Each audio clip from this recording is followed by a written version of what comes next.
हिमाचल प्रदेश में सरकार आचार संहिता का उल्लंघन कर रही है। उस सारी चीज को लेकर के वो बंद करे, चुनाव है, चुनाव का सामना करें और बहुत बड़े बहुमत के साथ जो अब की बार नारा दिया गया है एनडीए के लिए, अब की बार 400 पार।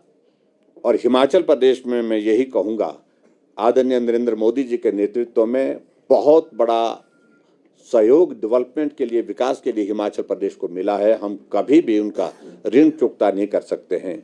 और उस दृष्टि से 2014 में 4 सीटें जीती, 2019 में 4 सीटें जीती, 68 की 68 सीटों पर हमने जीत हासिल की थी।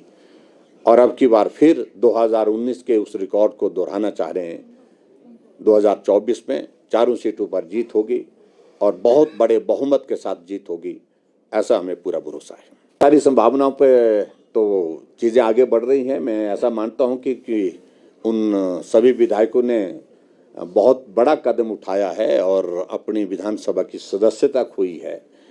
और भारतीय जनता पार्टी के राज्यसभा में सांसद बनाने में, जीत दिलाने में उनका बहुत बड़ा योगदान है। उस योगदान को स्मरण करते हुए उस दिशा में चीज़ें आगे बढ़ रही हैं और पार्टी का नेतृत्व अंतिम फैसला इस पर देगा। देखो, हमारा कैडर नाराज नहीं होता है। कोई आता है, हम अभिनंदन करते हैं और स्वागत करते हैं, उनको सम्मान भी देते हैं। इस प्रकार से कांग्रेस पार्टी ने जिस तरह से जलील उनको किया, इस बात को हम सुनिश्चित करेंगे कि उनका सम्मानजनक तरीके से सारी चीज़ें आगे बढ़े। और जहां भारतीय जनता पार्टी के कैडर की बात है, उस बात को वो हमारा घर का मामला, उसको हम घर में ठीक कर लेंगे। निश्चित रूप से यही बात उनके ध्यान में रही। ठीक विधानसभा के चुनाव से पहले भी उन्होंने यही इस प्रकार से घोषणा की, गारंटी दी, फार्म बांटे, फार्म भरे, लेकिन उसके बावजूद 15 महीने तक जो है उस पर कोई कार्रवाई नहीं की। अब लोकसभा के चुनाव आ गए तो लोकसभा के चुनाव से पहले भी उन्होंने वही प्रक्रिया शुरू की है और बजट में प्रावधान नहीं है उस स्कीम के अंतर्गत। लेकिन उसके बावजूद बिना बजट के, मैं भी मुख्यमंत्री रहा हूं 5 वर्ष, हमने 5 बजट प्रस्तुत किए हैं।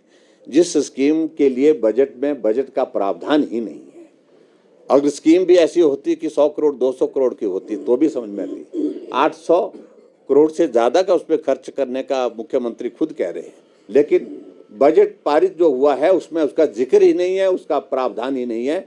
ये सबसे बड़ा हास्यास्पद है मुख्यमंत्री की कार्यशैली पर और उनकी सारी हड़बड़ाहट पर।